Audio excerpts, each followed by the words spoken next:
your mind feels like it's moving too fast, if your body feels tense, if you're overwhelmed or overthinking, be here with me right now.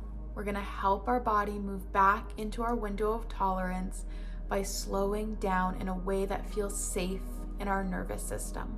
You don't need the perfect environment. You could be sitting, standing, or even laying down. And I just want you to acknowledge, maybe even repeat to yourself, I am activated in my body right now.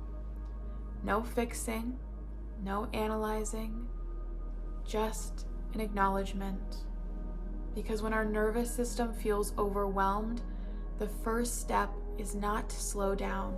The first step is safety.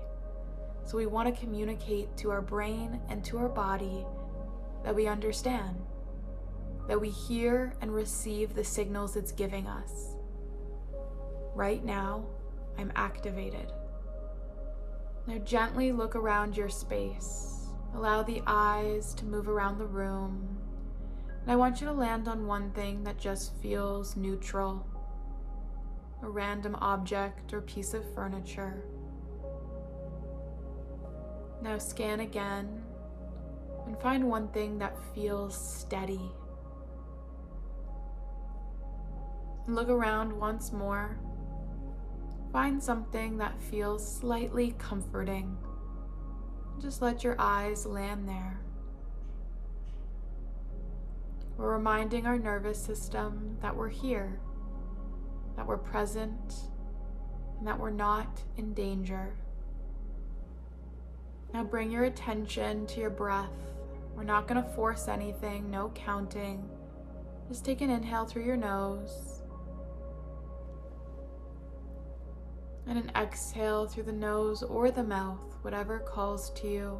And do your best to let it be a little longer than the inhale. Repeat that a few times, inhaling through the nose and exhale. We're aware and we're focused on the breath.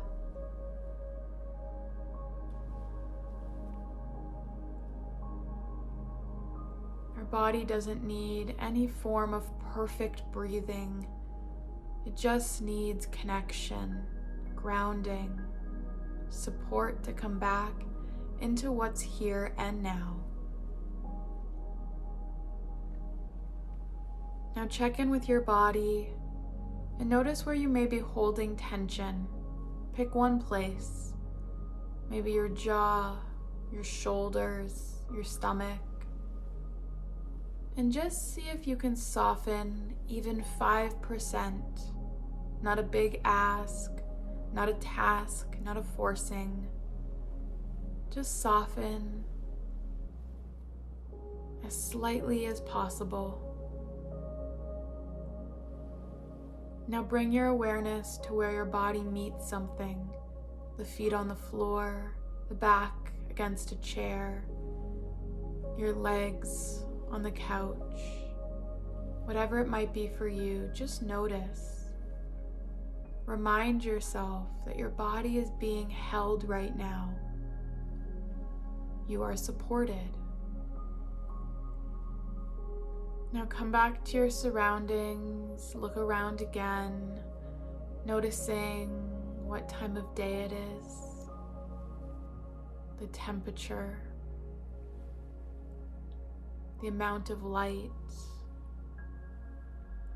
And try to stay present with whatever you're actually noticing, not what your brain is telling you. You don't need to be completely calm for this to have worked. All we're looking for is a small shift, even the most minor amount of down regulation, to help bring you back towards your window of tolerance. You can come back to this practice either guided with me or on your own anytime you feel like you've moved into that hyperarousal state, to really allow your body to come back towards balance, towards neutrality, not to force calm, but just to create enough safety to stay within yourself. If this helped, you can check out my other video on when you shift out of your window of tolerance but into hyperarousal. So that's when our state is low and how to bring ourselves back up. Both are really beneficial to understand so that you can support yourself in either situations, because as humans, we may have a tendency to go hyper or hypo, but we will always fluctuate between all states. If you haven't yet watched the video explaining how to understand your window of tolerance, I encourage you to do so. I'll also once again link in the description box down below our free workbook to understand specifically how to know when you have shifted into hyperarousal or hypoarousal, and tangible tools you can experiment with to help bring yourself back into the window of tolerance. So it'll go beyond just this guided practice for some really strong techniques that you can use in your day-to-day life. That'll be in the description box down below. Don't forget to subscribe, and I will see you in the next video.